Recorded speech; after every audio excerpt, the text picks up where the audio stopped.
Hi everybody, Amber here from Atomik Photography, bringing you tips, tricks and advice on beauty, fashion and travel photography. This week I'm talking about starting out. So how do you move from a hobby photographer into turning photography into your business?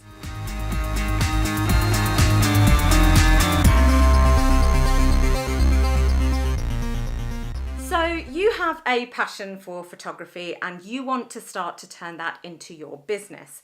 A lot of people ask me, how did you get into photography? How did you start to build your brand and your business? What gear did you start with and things like that? So I'm going to cover off a couple of things for you guys. First off, really understand what type of photography it is that you want to get into. Study it a little bit.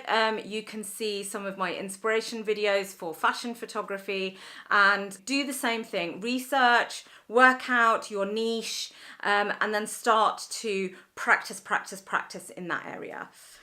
Second off, the gear that you need really kind of depends on the kind of clients that you're going to have. So if you're going to be shooting anything for clients that are in advertising, or if you want to shoot for stock, you're really going to want to try and get a full frame camera. I started out with a Canon 20D. I then moved up to a Canon 5D Mark III. And so I've used sort of, lower prosumer kind of cameras as well as now a completely pro camera. But if you're going to be shooting sort of, events where a lot of the imagery is going to be used online, or if you're shooting family portraiture, which doesn't necessarily have to be blown up to billboard size, you could get away with a crop sensor camera. So my advice would be, and I'm sure you hear this advice in other videos from other photographers, is to get the gear that you can afford that delivers the results that you need to deliver at that point in time. I wouldn't advocate sort of investing loads into a startup, loads of gear, loads of lenses, a really high-end camera, until you've really found your feet in terms of, do you have an audience? Have you got a client list? Have you started to make a bit of traction in the industry? And then you can start to build your gear from there. But I wouldn't go sort of all guns blazing on gear to begin with. I had one lens and I had a 20D and I did that for years. I used that setup for years. The third point I'd make is around how do you start to win work? So people seem to have this idea that if I just do really good work and I put it online, that work will just start to pour in. And it doesn't quite happen like that. So you have to hustle a bit. And, there are some people who advocate against working for free, but, I think that's a really good place to start. I knew that I had a bit of a passion in beauty, fashion and travel photography. The traveling I did by myself, so they were personal projects of mine. But when it came to beauty and fashion, what I did was I sought out the kind of clients that I would want and offer to work with them for free. So collaborating with people, doing things on a TF basis, that means time for, and it might be prints or it might be clothing or merchandise, etc. So you do a bit of a trade barter, maybe with a fashion designer, a makeup artist, a model, etc.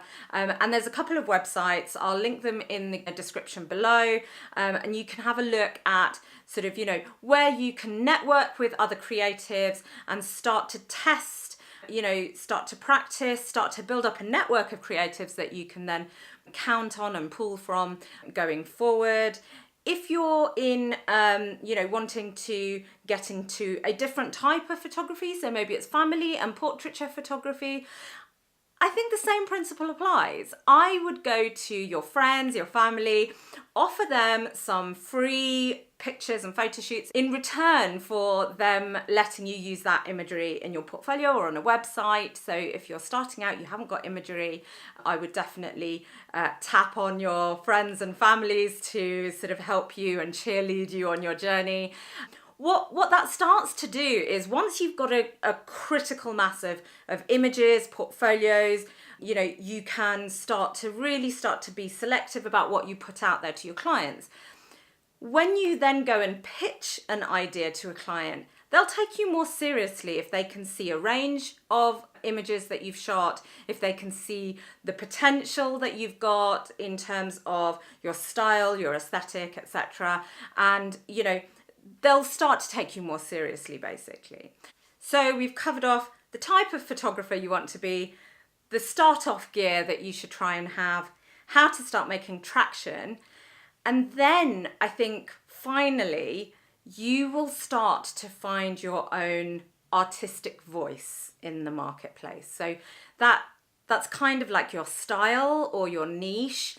And it's so difficult to pinpoint. I get asked that sort of, how do you determine what your style is going to be? And I think some people can sort of, take a step back and maybe really strategically design what their aesthetic is going to be like. I didn't really work in that way. For a strategist, I kind of stabbed in the dark a little bit and found my way when it came to my style. So I just shot what I enjoyed.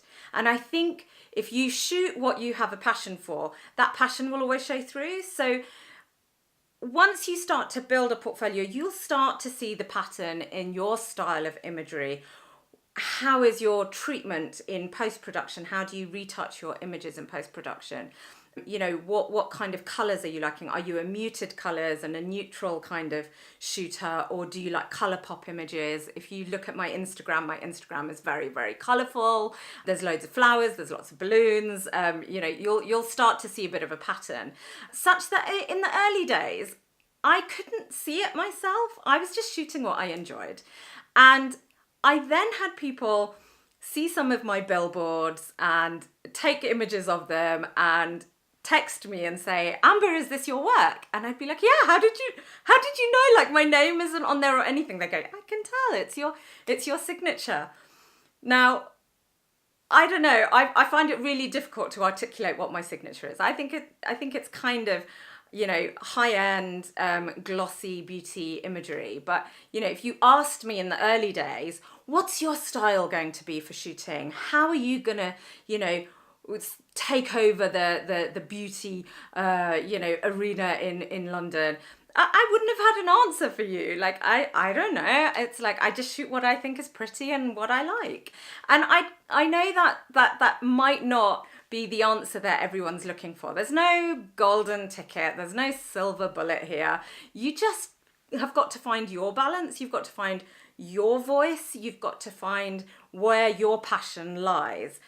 And then finally, the other sort of peripheral workflow stuff that you need, the gear, the apps, and things like that. So again, similarly to the point that I was making about gear, I wouldn't make massive investments in a startup, taking your hobby to the next level to become a professional. So start off small scale and you can always build up your gear afterwards. I started off on like a HP laptop.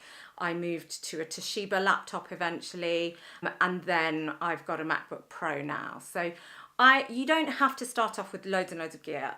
What I would say is there are some free tools out there for photo editing. And, at the beginning, again, when you're just starting out, you probably don't have big budgets. Your clients probably aren't paying you as much because you're not as proven an entity. And so, you don't want to necessarily outsource all your post-production to retouchers because that will eat into your margins. So you want to keep an eye on sort of, your costs and the outlay that you're putting out to start up your business. I actually got a free version of Adobe Photoshop Elements. It came free in a digital photography magazine. So I'd sort of, maybe go to your local magazine store or WH Smith if you're in the UK and have a look and see sort of, there's free software that magazines are pushing all the time. There are older versions online as well that you can potentially get for free. If you are a student, just be aware that there are software companies that give student discounts. So just make sure that you are taking advantage of all the opportunities that are out there to save a few pounds. So those would be my main tips for how to get started in a photography business. So, you know, whether you are going to be a family portraiture photographer, whether you're going to be a fashion photographer, whether you want to be a sports photographer, a food photographer, or a travel photographer, whatever your passion is, I hope you found this video useful. Please consider subscribing to my channel. I'll be uploading new videos every weekend, and they will cover things like tutorials, tips and tricks, and vlogs of some of my travel adventures.